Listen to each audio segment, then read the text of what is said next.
আমার দান তুলে তোমার বন্দায়, কি দোষে আমারে মারে তুমি বেজিলায়।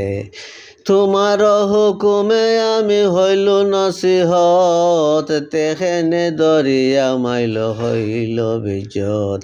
তোমার হুকুম ছিল কাফির যেন পাও, দেশে খেসে মুল্লুক হনে মারিয়া খেদাও।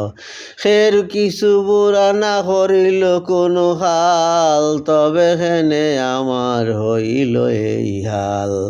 তার বদলে আমি করিয়াছি আস, গুনাগার উম্মত রে করিতে খালাস। আমিও করিম মাফ জালিমের উপর, করিম আল্লাহ উম্মতের গুনাহ মাফ কর।